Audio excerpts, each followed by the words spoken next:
Welcome back. Let me begin this little section with a question. I'm going to ask you to hit pause and chat in your family unit or over Zoom, however you're doing this. When do you think this will happen? When will it happen?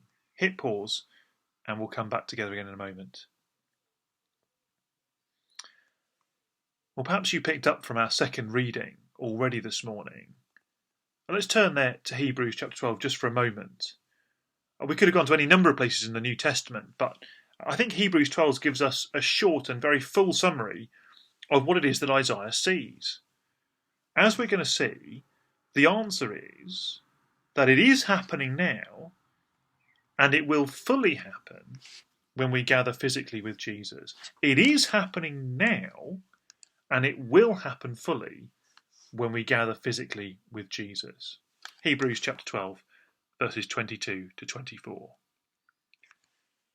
But you have come to Mount Zion, to the city of the living God, the heavenly Jerusalem. You have come to thousands upon thousands of angels in joyful assembly, to the church of the firstborn, whose names are written in heaven.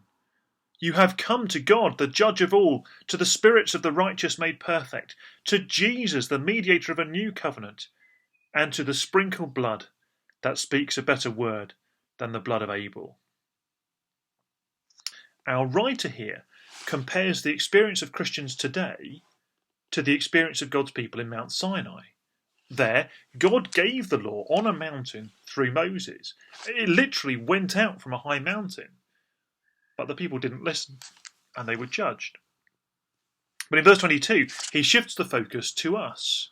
We, he says, have come to Mount Zion, to the city of the living God, to the heavenly Jerusalem. We have come. We have come to thousands upon thousands of angels in joyful assembly, to the church of the firstborn, the church of all God's people throughout time and space gathered together. And we come through Jesus, he said, the righteous made perfect, a totally sinless people because of the blood of Christ. Well, let's pull that apart for just a moment. Clearly, we're not there yet, are we? After all, we don't live on a high mountain. It's a little bit hilly here, but this is not a high mountain. We're not physically with Jesus. And however much we wish we were, we're not even together in our church buildings, let alone the gathering of every Christian in human history. We'd struggle to fit that many people into church even without social distancing, wouldn't we? We'd struggle to find the room. We're clearly not perfect yet either, are we? We know that selfishness we saw in the first part of our talk this morning, that sinful self-love carries on for as long as we live in this world. So all of that stuff is in the future. And yet our writer uses the present tense. Parents, if you don't know what that means, just ask your kids. If we're Christians this morning, if we're trusting in Jesus, then spiritually speaking, we have already come to Mount Zion. So no, we're not perfect yet in ourselves. Sin still remains. But we are forgiven and cleansed by the blood of Jesus, and we are clothed in his righteousness already. We may not be at the mountain physically, but we are there spiritually. When we sit in our homes for church right now, we're not gathered physically with the whole congregation, but we are gathered together spiritually, with every Christian throughout time and space. We're already united to a people from every tribe and tongue and language.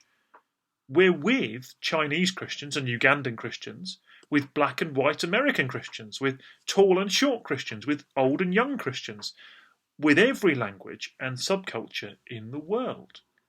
We are already one. The church as a whole, and every particular congregation in the world that represents that, is a part of God's temple here on earth. We're a people who are gathered to the King on his throne, and yet also physically we're here away from him, representing him to a lost and dying world. That's pretty crazy, isn't it? Of course, the fullness of Isaiah's vision is in the future for us, just as it was for him. There's so much more to come. But still, we need to learn how to respond to this passage today. It is relevant for us today, because we are already at this mountain. And we'll think about that again in a moment. But first, we're going to sing again, and we're going to sing, "Come, people of the risen King," those who've gathered to the mountain. Let's sing again.